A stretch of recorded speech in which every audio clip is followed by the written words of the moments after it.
ikaze nanone kuri kane ya 250. Uyu munsi rero ngiye ndabaha lesson ya kabiri. Lesson ya kabiri rero ukwite ni gutya, turareba ubushize twashoboye kuinstalla Visual Studio 2019. Uyu munsi rero tugiye kureba. Ubu ni ukuvuga ngo urashobora kujya kuri Windows menu ugashyiramo ukandikamo Visual Studio, urahita ubona Visual Studio 19 ubikirikeho. Tayari ngewe nayikritseho, ubu ndayifite Visual Studio hano, niyo mubona hano. Visual Studio 19 rero itandukanye n'izindi za kera zahise. Iyo ukifungura baguha Windows ikwereka amaproje ya kera, barangiza bakakwereka na get started. Get started hariho clone repository, igihe ukorera nko kuri GitHub cyangwa muri team nini musangira amakode, ushobora cloninga code z'undi cyangwa uhuze wazishyize. Tukabona open a project solution. Open a project or solution, nabyo turaza kubireba nitumara gucreatinga project ifite solution yayo, tukareba noneho uburyo ki umuntu agenda akaopeninga existing solution. Tutagiye kure, nk'izi ngizi ni solutions zakozwe mu gihe nakoze. Iyo ifite .srn ni solution. Iyo ukanze kuri solution cyangwa ukayikirikaho, iragenda igafungura projet yawe wakoze mu gihe cyashize. Hano icyo bakwereka amaprojet wagiye ukora ari recently cyangwa se ya vuba, wakoze vuba. Open a folder, local folder. Open a local folder yo hano nikuvuga ufungura local folder ahantu iri tuzayibona ku ma website. Hari igihe bisaba kufungura folder iyo udafite solution y'iyo project cyangwa ufite project file, ushatse ufungura local folder yose ikafunguka.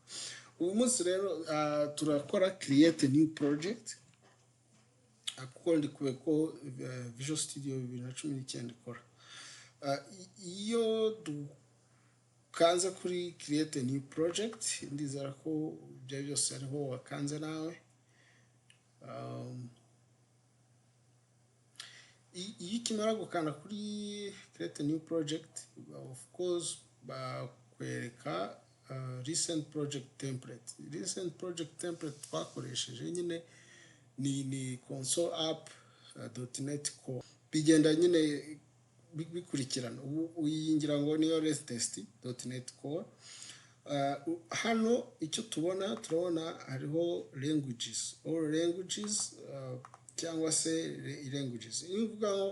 Nimvuga all languages, ikiri bunkorere listinga amanuze yose, ama platform yose nshobora gukoresha mu ma languages yose iyi Visual Studio yacu ifite. Ukuvuga ngo rero ni ingenzi ko uza ukamenya ngo ngiye gukora ihe project, ese ndayikora mu ihe language cyangwa se mu rurimi rwa mudasobwa. Ni ukuvuga ngo harimo indimi nkuko muzibona hano kuri list, hari indimi nyinshi. Harimo C#, C++, F#, JavaScript, Python n'izindi. Ni ukuvuga ngo hano twebwe turahitamo iyo tugiye gukoresha. Turahitamo for example C# kuko niyo tuzakoresha. Nitumara guhitamo C# igenda itwereka ama platform yose tugiye gukoresha, dushobora gukoresha C#. Donc ni ukuvuga ngo iyo turihitamo muri izi zose, irabitwemerera ko twakoda na C# nta kibazo. Twakoresha ururimi rwacu nka C#, ururimi rwa mudasobwa birumvikana.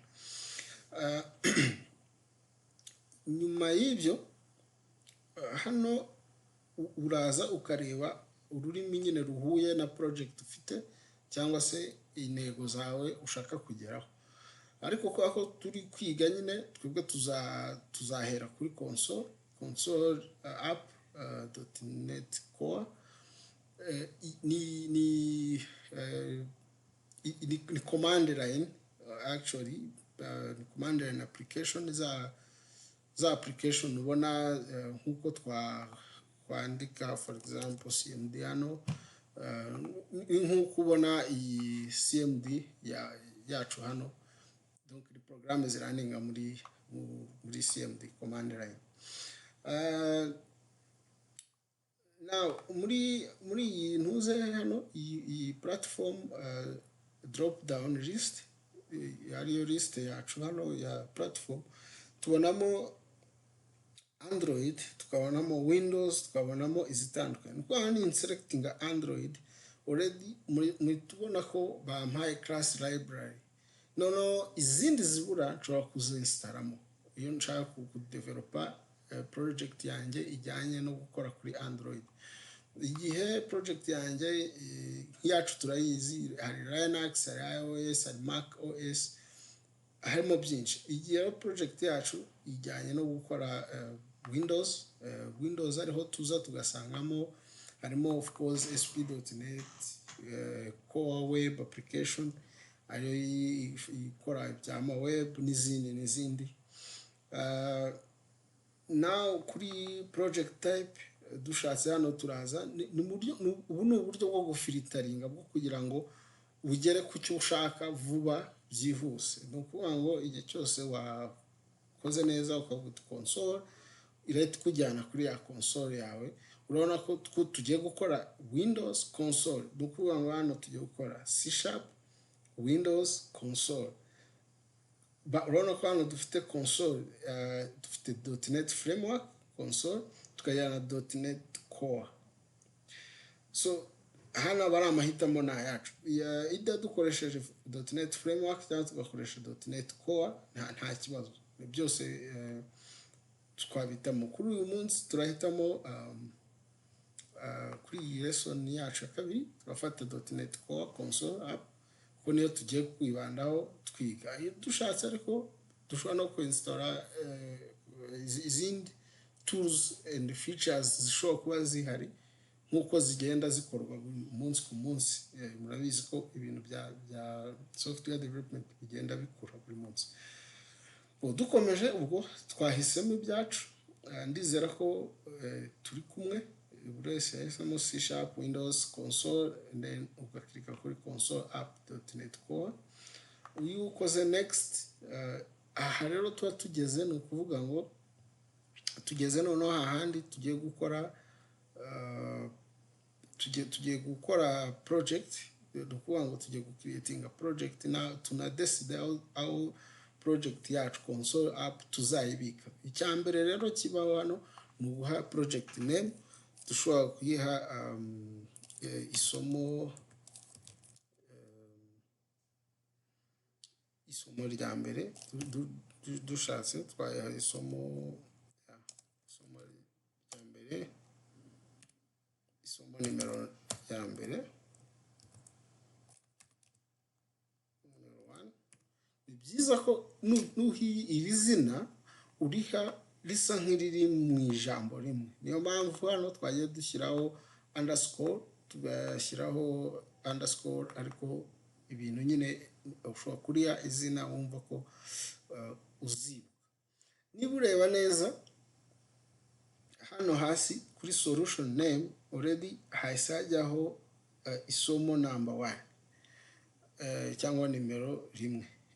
Ni ukuvuga ngo aka gatikinze kavuga ngo place solution and project in the same directory. Ukuvuga ngo niba nshaka gushyira solution muri same directory ndayishyiramo, niba nabishaka nabyo kandi si ngombwa. Ubwo hano nagatikinze ko nshaka solution yanjye iba muri same directory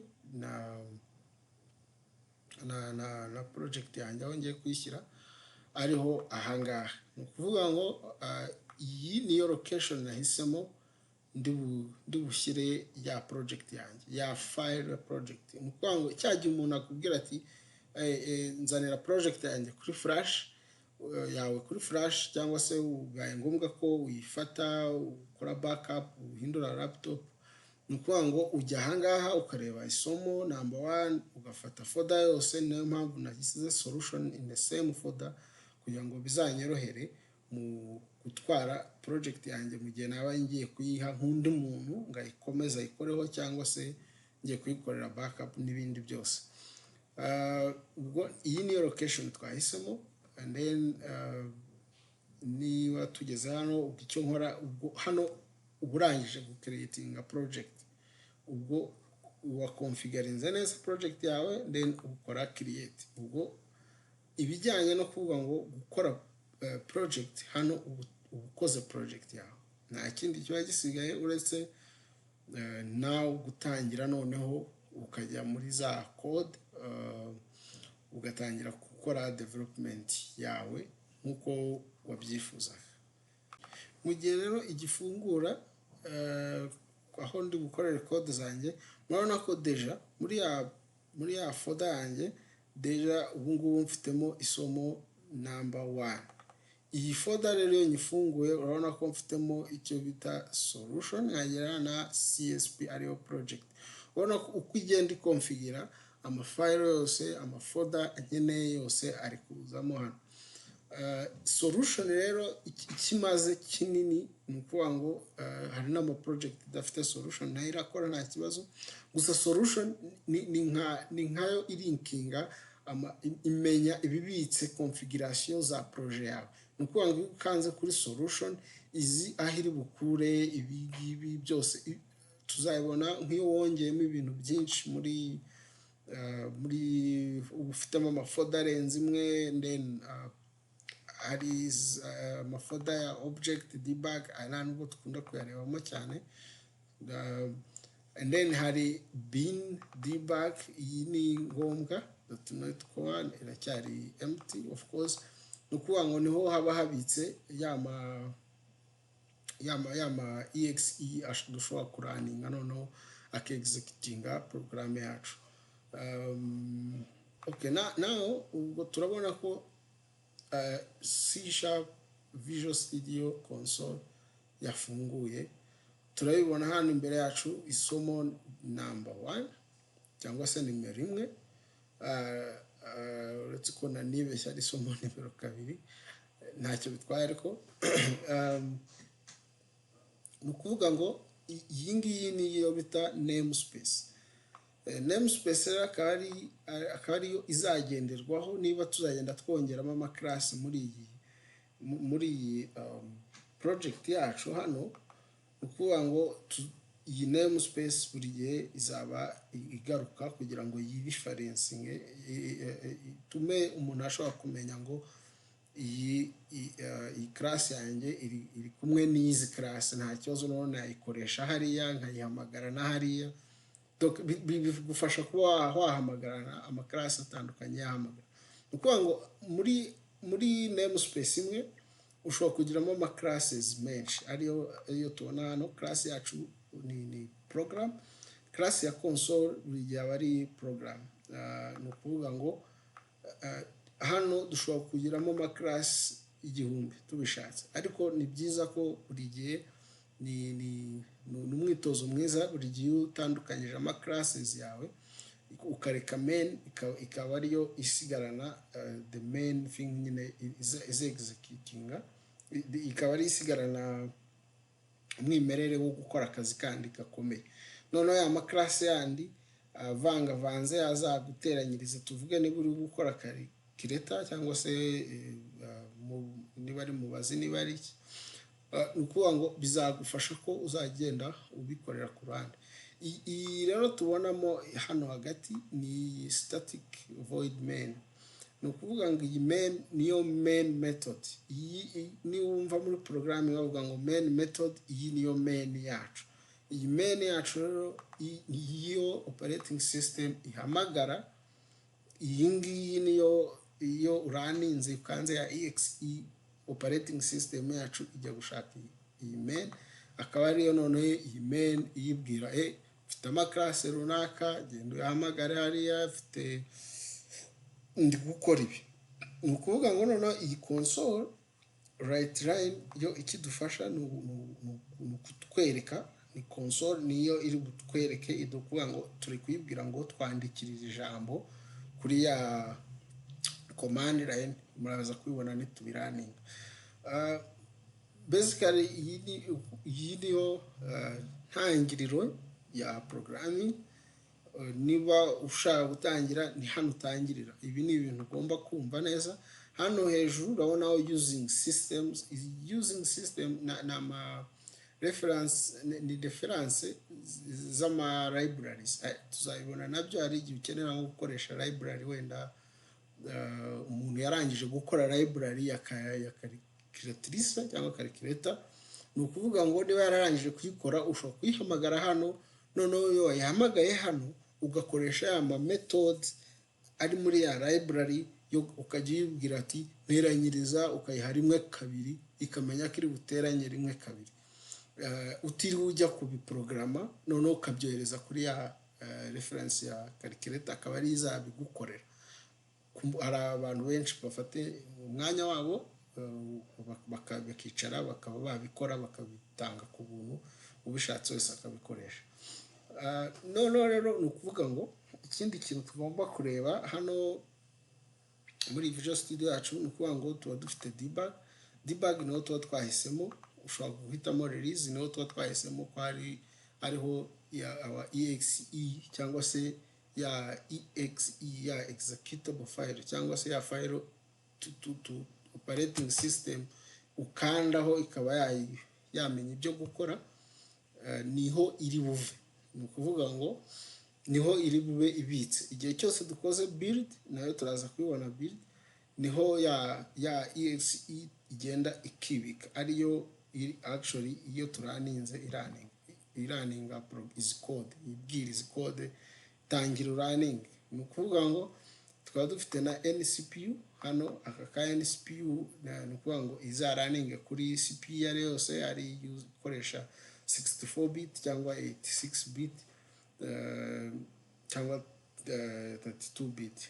Then hano rero ni ukuraninga. Urabona ko hariho akantu ka play cyangwa se kameze nk'aka playinga kanditseho isomo number 1. Ni ukuvuga ngo nidukanda hano turaraninga application yacu, nta bindi bintu byinshi. Tutundi ni ugusacinga find file, ifite amafile menshi muri project imwe.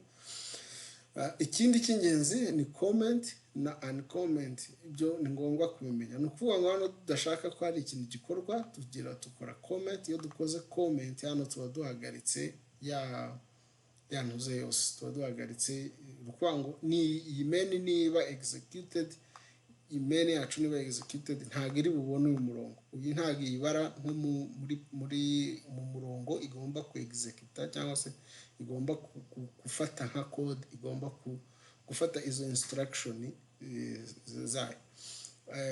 Kuyancommentinga ugomba kuyancommentinga ugeze kuri. Ku rundi ruhande hano dufite icyo bita solution explorer. Iyo dufite solution explorer tubonamo ama dependencies ariyo adufasha kuba twakora ibintu byinshi, kuko C# ni language ibifite andi ma dependencies igenderaho kugira ngo ikore mu buryo bwihuse.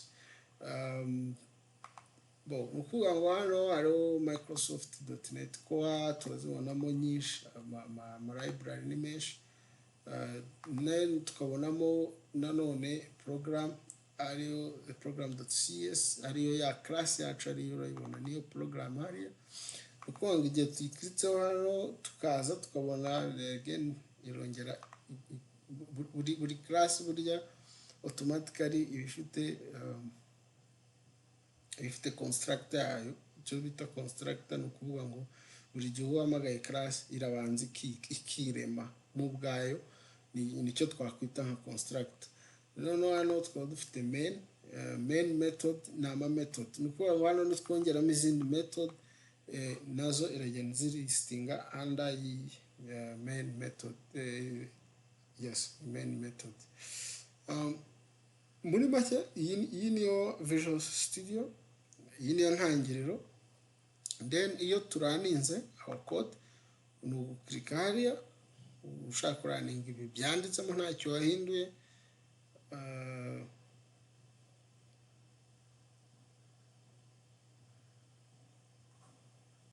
urabona ko rero ihita itwereka rya jambo hello world ririmo hariya. Ni ukuvuga ngo ibindi byo nta mpamvu yo kubyitaho. Ibi byose bakatwereka press niki kugira ngo duhagarike. Hano iyo tubishatse dushobora kwandikamo console readline, read line cyangwa read key. Dukoresha read line. Iyi read line ni ukuvuga ngo ntegereza nguhe icyo wandikamo, cyangwa se ntegereza ngira icyo nandikamo. Hano dushatse twavuga ngo ikaze kuri kaniyo 250. Icyo ukora hano ya build navuze turi buze kuvuga building a solution, cyangwa ukari building a solution, cyangwa ugakora cleaning solution. Hari igihe ufite ibintu wagiye ukoresha wenda nyuma ukadesida kutabikoresha cyangwa ugahitamo kutazongera kubikoresha. Iyo ukoze cleaning rero igenda ireba bya bintu byose bidafite umumaro, ikagenda ibisiba kugira ngo code zawe n'amafayile yawe akomeze arebeke neza kandi ku buryo bworoshye uzajya usubiramo ugashobora kubyibuka. Ubwo rero hano tugiye gukora build. Icyo tuba dukoze hano ni ukuvuga ngo turabuildinze ibi duhinduye tubihaye ya exe igomba kuba iri muri debug.